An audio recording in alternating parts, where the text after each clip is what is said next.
Most people out here think crypto is innovation. It's not. Crypto is manipulation. Every coin you buy, every chart you see, every community that you join is designed to extract from you and take advantage of your greed and emotions. So in this video, I'm going to show you how the 1% take advantage of this, how they exploit your emotions, how they exploit your greed. And I'm going to show you that they can carry on doing this until you learn the lesson of not to fall into their trap. So let's get right into it, guys. The dark psychology of crypto. How the 1% turn your greed into profit. This is going to be a psychological autopsy of how elites use emotion to extract from you. Contents. The extraction machine. We're going to talk about exactly how they extract. What's the machine? What's the mechanisms that they actually use to extract from you? We're going to be talking about the architecture of emotion, how your emotions actually impact the extraction and how you're actually falling for their tricks and their trappings. The community illusion, this is a really big one. In crypto, community is a really, really big part of the space. Community is everything, but in reality, community is actually used to keep you holding your bags and keep you from never selling. It's just a smart tactic that hijacks your evolutionary wiring. So we're going to go into depth as to how community is used to extract from you. And to be honest, I've never seen anyone else on YouTube talk about this before. The cycle of manipulation, how you're being manipulated and how it's actually a cycle. And if you understand this cycle, you can actually break free from it and actually profit from it, just like I have. And the new psychology of control. So let's get into it, guys. Not a long one today. Very condensed information in the video. The extraction machine. Greed as an engine. So contrary to what most people think, crypto doesn't run on innovation. It runs on emotion. Everything in this market, from launches to exchange updates, turns and exists your greed into profit and into volume. And volume means fees. Crypto lives off fees, guys. Like, crypto needs volume. So retail fuels volatility, and volatility is literally what the system lives on. When you're bullish, insiders sell. When you give up, they buy back. It's not random. It's the same money circulating through a new story every single time. VC narratives and layer one loops. Now, this one's honestly really interesting because I'm sure a lot of people don't even know about this. Maybe you've kind of felt it before, but you've never actually gone into depth as to why you're being extracted from these new shiny L1s. So what's an L1? Well, an L1 is basically the actual a new blockchain that's been built, and it's a project that has a new blockchain. It actually gets a lot of crypto people very excited, just like Monad. I think Monad might be an L2. I think it's an L1. Monad's an L1. You've got a few other L1s that people get very excited about, like Sui, Aptos, these kind of chains. And what happens is, normally a VC fund backs this new chain. They hire a dev team.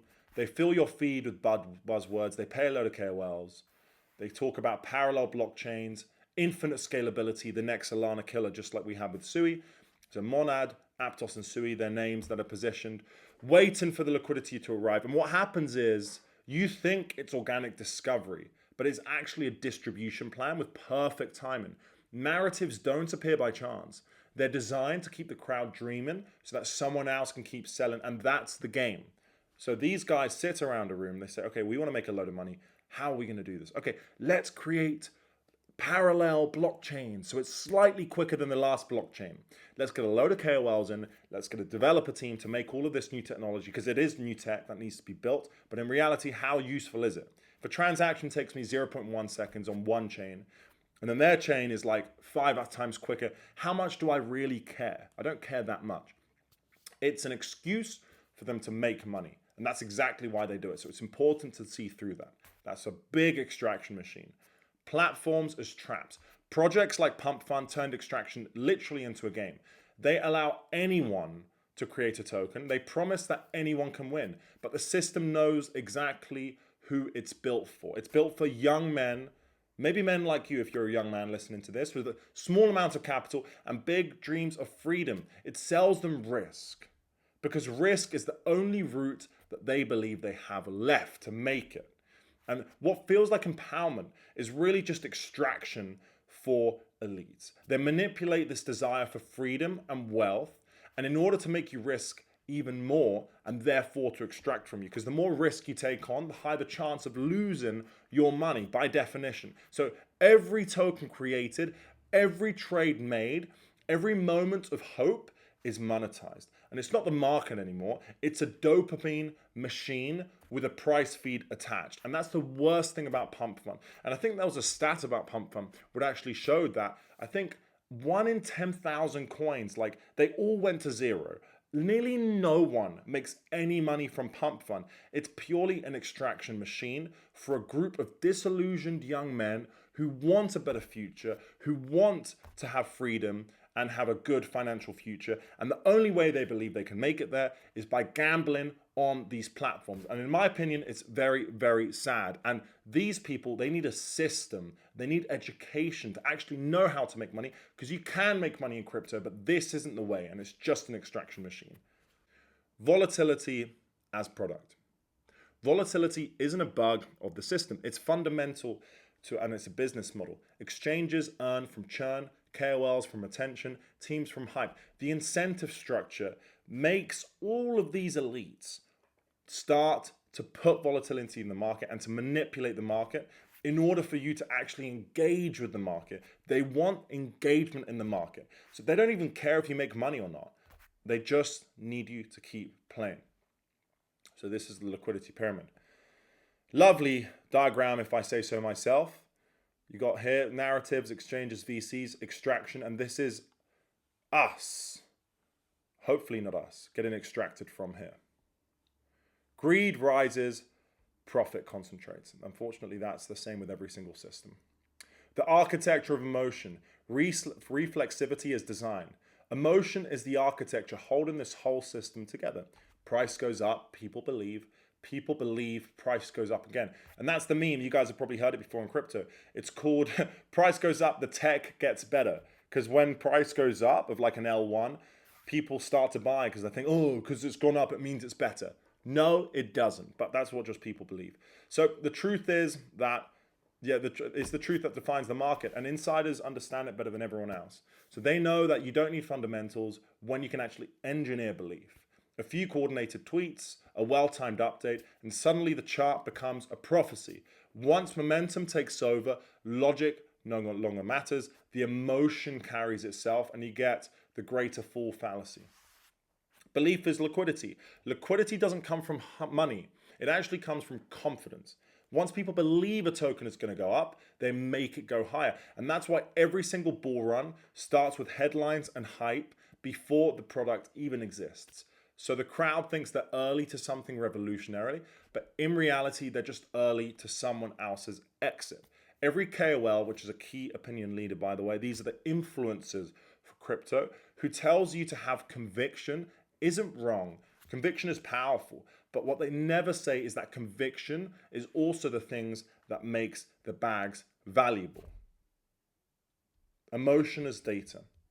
Market makers and insiders, they literally study with scientific precision the emotions around the market. They know when retail is going to chase. They know when they'll capitulate. They scrape sentiment from crypto Twitter, discords, and even wallet flows to see where emotions sit. So you think you're trading info, but they're trading your reactions. Every chart you look at is really just a map of crowd psychology. Fear, hope, greed, denial, all turning into liquidity at the same time. I hope you guys understand this. Like, the market makers literally study the charts and study when to shake you out. That's literally what they do. They do the same thing with large caps like Bitcoin, Solana, Sui, Aptos, all of these coins. And they do the same with your smaller meme coins. Don't you think when the chart goes down and everyone gives up that they're just ranging it there to make you scared, to make you capitulate, to make you think the project's over, and then they push it? That's what they do. Or don't you think that at the top of the market, when it's peak euphoria, they're putting out all of this positive content about the coin? Don't you think they're doing that so that you don't sell, so that they can sell on you? Lesson in there. So the reflexive route. Take a look at this, guys. The reflexive loop. Price creates belief. Belief creates price. Emotion is the market's operating system. The community illusion. The tribal trap. Community was genuinely one of the smartest inventions in crypto. It turned a trade into an identity. So once your wallet is tied to a project community, selling doesn't feel like taking profits. It's not apersonal like it is with Bitcoin. It literally feels like betrayal. And founders who did this early made a lot of money. So then other founders started doing it too. And eventually it became a core part of crypto's identity. People wanted a community. Young men sat in their rooms all around the world wanting to be around other young men and kind of like forging their identity around a coin. And maybe this isn't so prevalent so much anymore, but I still see it happen. And I still see a lot of people bag holding for too long because of community. So when belief becomes belonging, people will defend a brand even when their portfolio burns. And that market, it doesn't have to convince you to stay. The tribe does it for them. So the founders just sit there and everyone else tells everyone else to hold. And if you sell, you're a Jeet. That's what they say. Fear of exclusion. Humans are wired to fear being left out. In ancient tribes, exile meant death. So that same instinct gets triggered every single day on CT. You watch others winning and suddenly not buying feels like failure. Communities use this wiring to keep you emotionally invested. Selling a bag doesn't mean leaving a trade. It means leaving a group. And that fear of exclusion is the leash that keeps most people from ever walking away. It's a very powerful weapon, like I said, which is why every single crypto project has the role of community lead. Belonging as control. So the loudest voices always shout loyalty. Discord's glorified diamond hands. Twitter praises conviction and mocks anyone who sells too early. It sounds like culture, but in reality it's just societal control. They turn financial behavior into moral language. I really like that one. It's so true. Let me say that again. They turn your financial behavior into moral language. They make you feel bad for selling, make you feel like you're a reject, play into that evolutionary instinct that you have. And it's perfect because what does a team actually want? A team, the only objective they have for you is they want you to buy and never sell. That's it. Buy and never sell. That's their objective. The emotional economy. The 1% don't need to trap you. They just need to make you proud of being trapped. They turn belonging into an asset class. So every meme, every slogan, every we're early chant keeps you emotionally attached to a trade that no longer makes sense. So they don't control your wallet, but they control your identity. And that's way more effective. And actually, that's what all the biggest brands do as well. Look at all the biggest clothing brands. Look at Louis Vuitton. Look at all of the big brands. They make wearing their products identity. They make you fit into a tribe. Look at Rolex, look at Patek, look at all these watch brands. When you wear them, people think you're part of a certain tribe. And that's exactly what these founders are tapping into. So the digital tribe, belonging is the most elegant form of control. And I agree, because people are blind to it. They don't even realize that they're being controlled. The cycle of manipulation, the emotional script. Every market cycle is the same story with different faces. Disbelief, hope, greed, euphoria, denial, despair, repeat. It's a rhythm that plays on human emotion. So you get it in the bear market, you have the denial and the despair, and then bear markets last just long enough for people to forget their pain. So this is really important. So they last about maybe a year, maybe 2 years, then people forget the pain, and then the bull markets last long enough until greed blinds them. And that's why there's the famous saying in CT, crypto Twitter, that says in the bear market, you haven't truly bottomed until everyone says it's over. And in the bull market, you haven't truly topped until everyone says we're going to get a super cycle and it's just the beginning. And this is the reason why. So the pattern feels natural, but it repeats because human emotion always repeats. The faces, the logos change, but the behavior never does. Narratives as triggers. Each new cycle begins with a new narrative, whether it be NFTs, meme coins, DeFi, AI, are real-world assets. But none of these themes are accidents. They're funded, they're timed, and they're launched like professional campaigns. So by the time the stories hit your feed, the insiders are probably halfway out. Something to very much be aware of. Engineered renewal. The system never ends, it just resets. when one meta dies, a new one appears. The players behind it barely need coordination. Their incentives are aligned by default. They all want the same thing, and they all want to extract from you. That's the problem with this space. Exchanges want volume. VCs need new narratives to justify funding. KOLs need something to talk about. Together, they restart belief, and the wheel turns again. Hope is their unlimited renewable energy source. The illusion of progress. Every cycle convinces the crowd that this time is different, that adoption is coming, that institutions are finally going to make it real, but nothing changes because people don't change. The market just repackages the same emotional loop into a cleaner interface.